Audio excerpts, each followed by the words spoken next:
Supreme कोर्टच म्हणतंय की हे वसुली म्हणजे एका प्रकारची दडपशाही अशी असणारी पद्धत आहे. धाड घालायची, नोटीस घालायचं, पोलीस पाठवायचं आणि नंतर सांगायचं किती देतोयस ते सांग. पंतप्रधानाचं कार्यालय वसुलीचं कार्य आपल्याला पाहिजे की पंतप्रधानाचं कार्यालय हे मानवतेचं कार्यालय पाहिजे?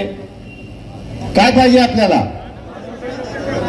आणि मानवतेचं कार्यालय पाहिजे यासाठी की आपण सुरक्षित राहिलं पाहिजे.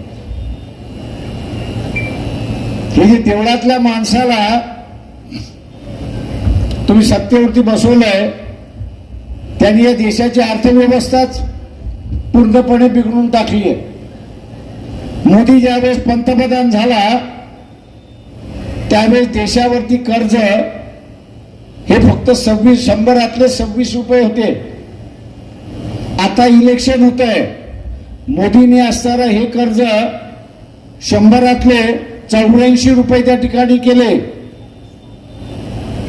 म्हणजे आता देश चालवायला फक्त 16 रुपये शिल्लक आहे. आणि जागतिक बँक म्हणते की 2026 मध्ये देश चालवायला फक्त 4 रुपये राहतील, कारण का 100 रुपये 96 रुपये जे आहेत ते कर्ज फेडायला जाईल अशी असणारी परिस्थिती आहे. तुमच्या एखाद्याचा पगार 20,000 असेल आणि 18,000 हप्त्यामध्ये जाणार असेल तर 2,000 मध्ये घर चालू शकता का? जो घराचा नियम तो देशाचा नियम. हे छोटं ते मोठं, हे छोटं ते मोठं. 2,000 मध्ये घर चालू शकणार नाही तर मग 4 रुपयामध्ये कुठं घर चालवणार आहात? बाबासाहेब असे म्हणाले होते की राजकीय सार्वभौम जे आहे, राजकीय सार्वभौम यातला कणा काही असेल तर आर्थिक हा कणा आहे. आर्थिक हा कणा आहे. आणि जोपर्यंत आर्थिकरित्याने आपण आपल्या पायावरती आहोत तोपर्यंत कोणासोबत झुकण्याचं कारण नाही. मोदीने एक नवीन फंडा काढला. तू काय म्हणतोय की काळजी करू नका, मी पुन्हा देश सांभाळेल, काळजी करू नका. अरे बाबा तू सांभाळतील कसा?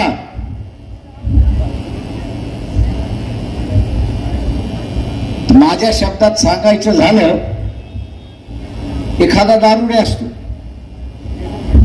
नोकरी सुटली दारुड्याची, दारू शिवाय त्याची भागत नाही. आणि मग दारू शिवाय भागत नाही, मग दारूसाठी पैसे तो कुठून आणतो? मोदी आता तीच भाषा बोलायला लागलाय. त्या दारुड्याची वृत्ती आणि मोदीची वृत्ती याच्यामध्ये कुठलाही फरक नाही हे आपण लक्षात घ्या. दारुड्या दारू मिळावी म्हणून घरातली भांडी विकायला निघालाय आणि मोदी देश चालवण्यासाठी पैसे पाहिजे म्हणून देशाची संपत्ती म्हणजे कारखाने जे आहेत ते कारखाने विकायला लागला हे लक्षात घ्या. एक दिवशी कारखाना संपला तर बघ काय तुमचं. यांच्यापासून आपण वाचलं पाहिजे. आणि ते वाचायचं असेल तर इथे मामाने सांगितलं, प्रभाकर बखले यांनी सांगितल्याप्रमाणे काँग्रेसचा उमेदवार घ्या किंवा इथला असणारा सेनेचा उमेदवार घ्या किंवा कुठल्याही मतदारसंघामधला काँग्रेसचा उमेदवार घ्या, की सत्ता याच्याकडे असली पाहिजे किंवा सत्ता याच्याकडे असली पाहिजे. ती घरातच आहे, ती घरातच सत्ता. मग तुमचे प्रश्न बघण्याचं कारण काय? तुम्ही फक्त इलेक्शन आले की थप्पा मारा, त्याच्या पलीकडे तुमची लायकी नाही असं त्यांनी त्या ठिकाणी केले.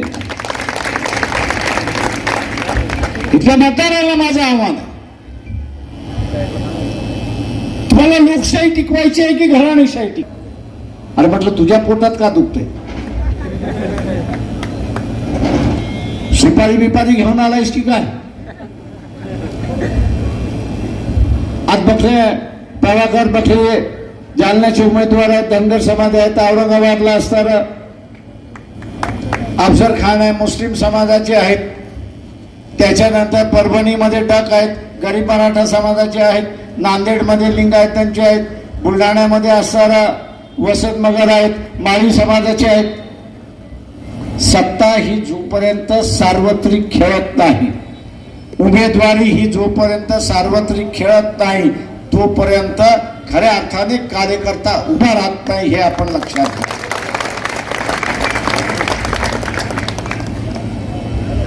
आणि कार्यकर्त्याची निवडणूक झाली किंवा मतदान मिळवण्यासाठी मी लोकांची कामं केली पाहिजेत अशी परिस्थिती आहे.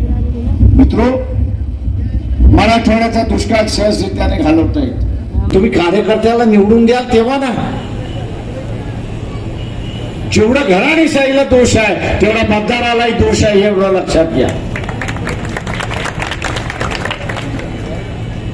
का ही घराणेशाही तुमच्या मतावरती पोचलेली आहे, एवढं लक्षात घ्या. काका पाहिजे, मामा पाहिजे, मामा पाहिजे, काका पाहिजे, काका आला की मामा, मामा आला की काका. अरे त्याला सोडा ना आणि कार्यकर्त्याला पकडा, हे आव्हान मी आपल्या सगळ्यांना या ठिकाणी करतो. आणि म्हणून मित्रो, उद्याचा बदल आपल्याला पाहिजे असेल,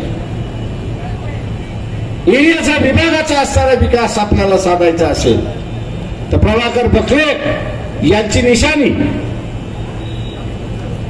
प्रभाकर बखले यांची निशाणी, प्रभाकर बखले यांची निशाणी, प्रभाकर बखले यांची निशाणी गॅस सिलेंडर समोरचं बटन दाबून कुटुंबशाही गाडून टाका, हे आवाहन मी आपल्या सगळ्यांना या ठिकाणी करतो.